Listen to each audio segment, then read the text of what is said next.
제가 킹 오브 킹스라는 이 작품을 처음 기획한 건 2015년이었습니다. 그러니까 시작하고 올 4월에 이제 북미에서 부활절 개봉을 했거든요. 그러면 이제 꽉 채워서 만 10년이라는 세월이 걸린 작품인데요. 처음 시작할 때는 사실 저는 제작자, 기획하고 제작자 역할만 하고 시나리오도 작가한테 맡기고 연출도 감독을 섭외해서 고용해서 사용할 생각을 하고 있었습니다. 그런데 작가들이 계속 예수님 이야기를 제대로 다루지 않았어요. 디킨스 가족 이야기가 메인 플롯이고 그냥 그러면서 그들이 예수님 이야기를 약간 곁드는 정도 이야기를 계속 만들고 있었고, 그리고 또 그 기간 동안 자금도 잘 안 모이다 보니 이제 감독도 떠나게 되는 상황이 발생했습니다. 그러다 보니까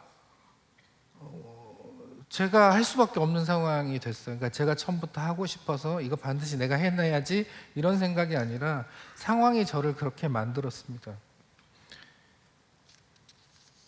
그러고 나서 이제 제가 직접 시나리오를 쓸 수밖에 없게 됐죠. 예수님 이야기를 다루는데 조금이라도 허투른 관점과 그릇된 오류가 조금이라도 섞인다면 이 두려움이 너무나 크게 저를 엄습했습니다.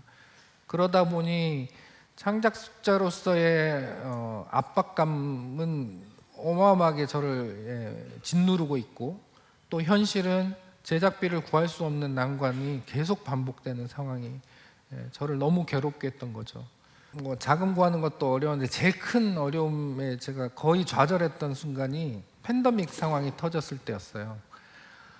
저는 영화의 시각 효과를 하면서 이제 그 업을 병행하면서 이 작품을 제작하고 있었거든요. 그런데 팬데믹 상황이 터지니까 회사를 굴러가게 했던 기본 매출이 다 중단되는 상황이 발생했어요. 영화 제작이나 이런 게 다 모든 게 다 멈춰버렸기 때문에.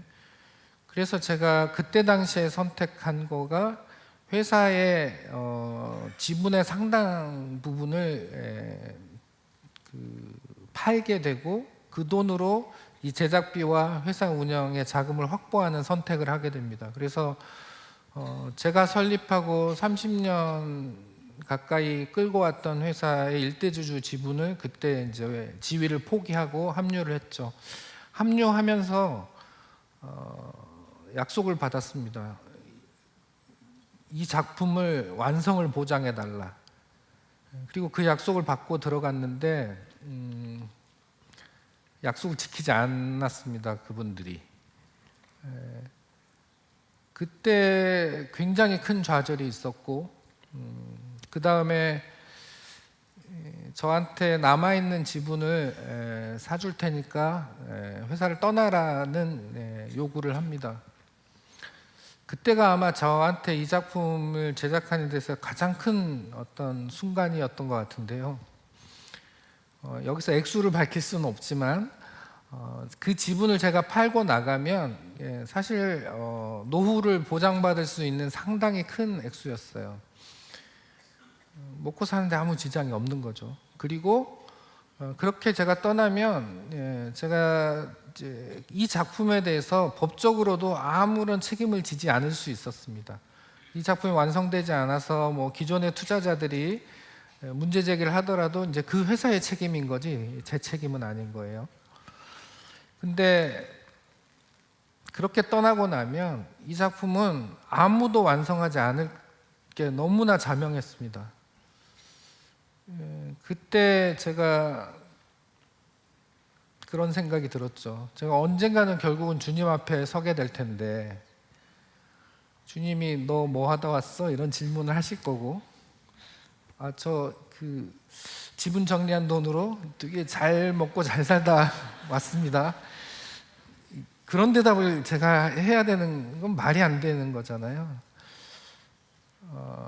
나중에 주님을 만났을 때 해야 될 말은 있어야겠다는 생각이 들면서 제가 제안을 다시 하게 됩니다. 지분을 포기할 테니 이 작품의 권리를 다 달라. 그 결정을 한 순간이 이제 다시 고난의 시작인데요. 근데 그분들은 얼마나 좋았을까요? 돈 안 줘도 되고 또 이제 책임져야 될 짐덩어리 하나를 제가 떠안고 간다고 하니까, 그러니까 제가 이거를 들고 나갈 거라고 상상도 못했던 거예요. 예. 이렇게 회사를 나온 이후에 연합하고 협력하고 지원해준 수많은 개인들이 있었는데요. 다 주님의 자녀들이었어요. 사실 저는 아까 시작할 때 말씀드렸던 것처럼 이 작품 기획할 때는 회사를 운영하는 입장도 있었기 때문에 사업적 전략 이런 게 어느 정도의 계산 속에 있었는데요. 이 고난을 계속 겪으면서 제작도 지연되고 쉽지 않은 상황이 있다 보니까 이제 그 생각들이 하나씩 지워진 거예요. 그리고 주변 누구한테도 응원과 지지를 받지 못했어요. 그걸 왜 하냐. 그리고 게다가 제가 아까 말씀드린 헐리우드 메인스트림에 나가서 주류 시장에서 나는 성공하고 인정받는 예수님 이야기여야 된다는 이야기 자체가 말도 안 된다라고 생각하시는 거죠. 많은 분들이. 제가 헐리우드 A급 배우들을 목소리 배우로 다 캐스팅하겠다라고 했을 때도 아무도 안 믿었어요. 그게 가당키나 하겠냐라고.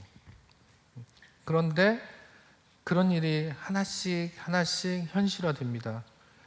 현실적으로 되게 어려운 고난을 저한테 허락하셨지만 그 과정에서 제가 하나님만 바라보게 되는, 저의 태도와 관점이 바뀌는 역사가 저한테 일어났던 거예요.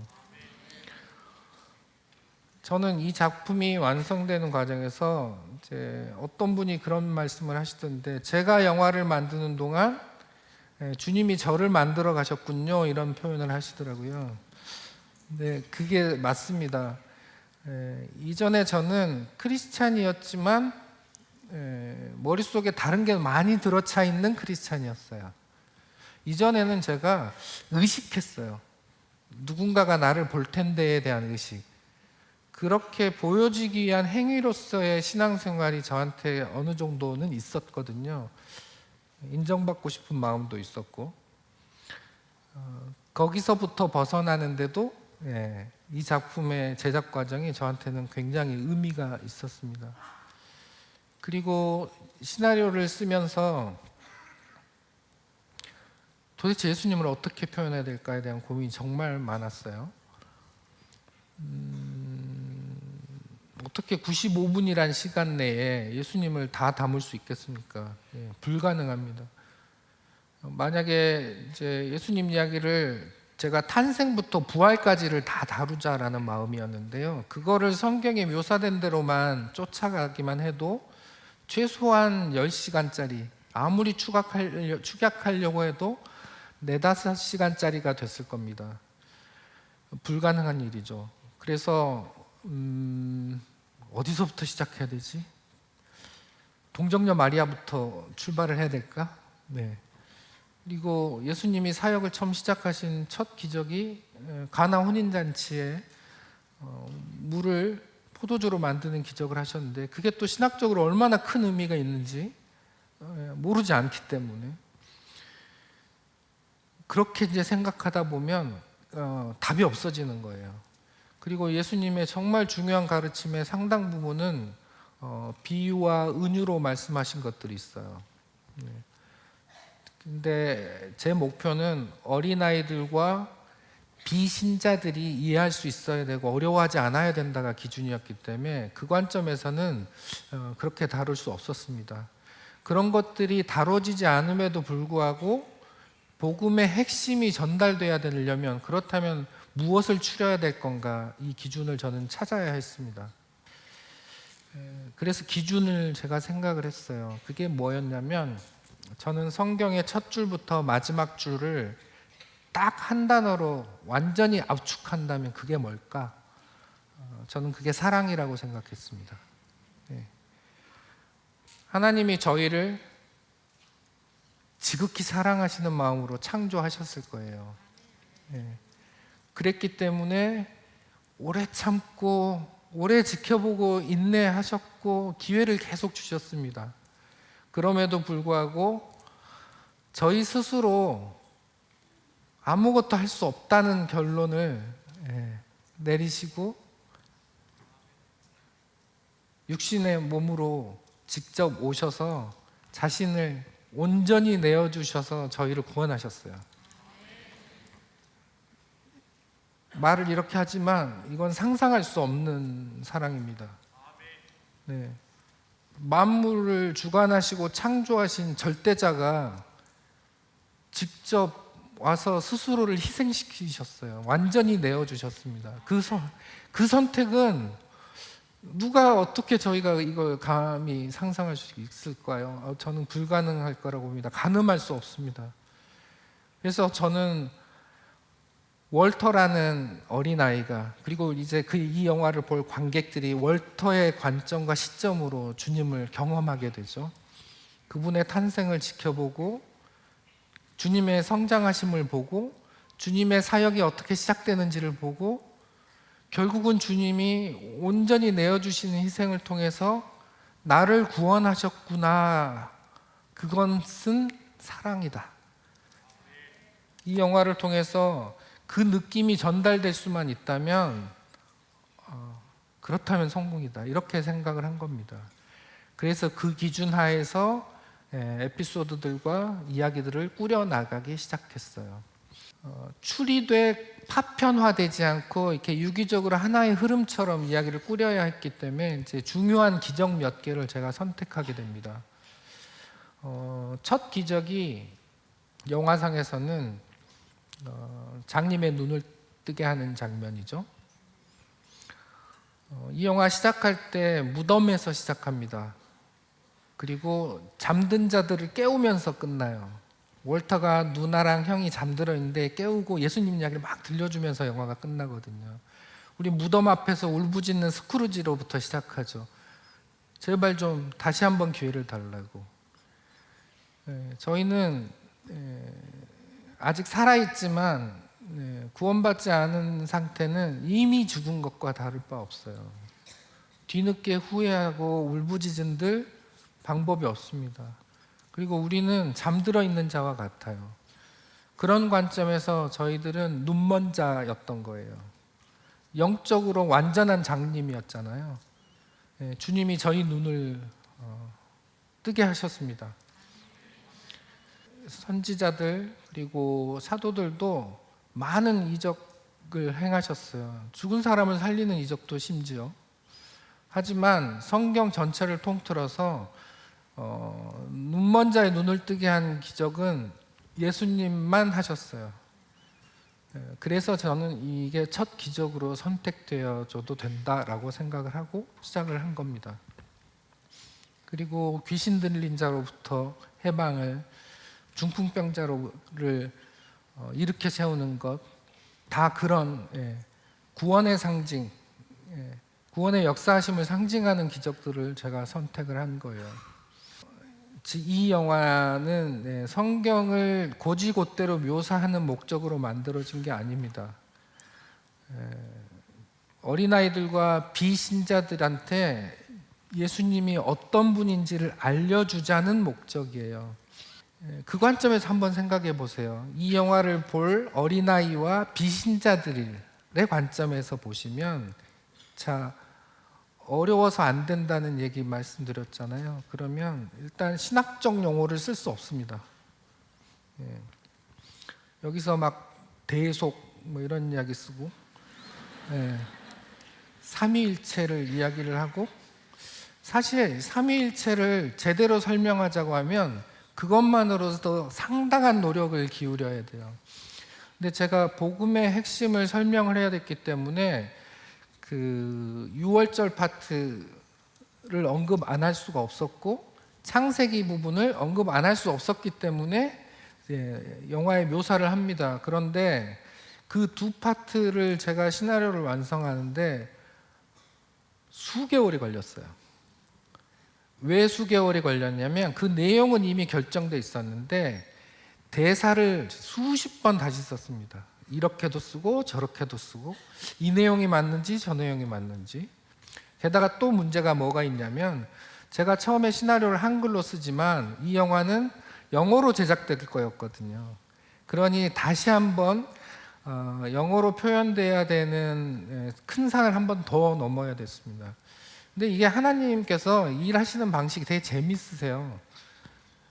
제가 아까 A리스트 배우, 헐리우드 A리스트 배우를 캐스팅하기 위해서 디즈니에서 16년이란 캐스팅 디렉터를 소개받았습니다. 제이미 토마슨이라는 분인데요. 놀랍게도 제이미 토마슨을 만났더니 이분이 너무나 독실한 크리스찬이었던 거예요. 그래서 아버님의 목사님이셨고, 제이미 토마슨의 형님과 형수님이 예일대 신학과 교수였습니다. 그래서 영어로 대사를 만들 때 그분들이 다 검수를 해주셨어요. 네.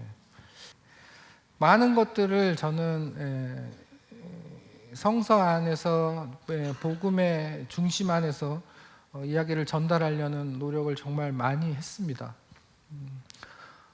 세상에 주님을 알려야 되는 것에 제가 자리를 가려야 될 곳이 있나? 그 생각을 했습니다. 저는 어디든 가야 된다는 생각이 들었어요. 네. 그게 뭐 독사의 소굴이든 사자의 우리든 상관없지 않을까요?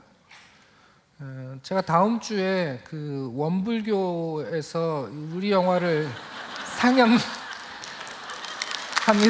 네. 원불교 재단에서 제안을 주셨어요. 그런데 제가 흔쾌히, 그리고 영화 상영만 하는 게 아니라 가서 영화에 대한 설명을 해달래요. 그래서 제가 이제 그 원불교 재단에 가서 불교 신자들 앞에서 주님에 대해서 설명하게 될 겁니다. 네.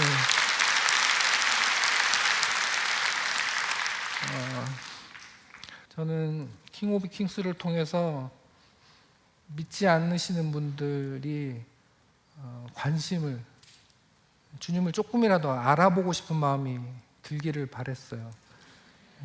단박에 회심하지 않을 수도 있겠죠. 근데 물론 몰라요. 그것도 성령님이 일하실 수 있으니까요.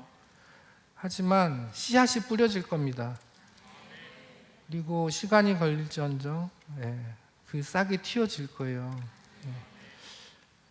전도하기 힘들어하시는 분들 이 영화 보라고 권하세요. 영화는 그래도 이렇게 지켜볼 수 있으니까 좀 쉬운 편이잖아요, 받아들이기에. 다음 세대에 대한 기도들을 많이 하시고 저도 기도합니다만, 우리 어린아이들이, 다음 세대들이 주님을 쉽게 편안하게 받아들일 수 있도록 이 킹 오브 킹스가 전도의 유용한 도구가 되기를 저는 기도합니다. 함께 기도해 주셨으면 감사하겠습니다. 네.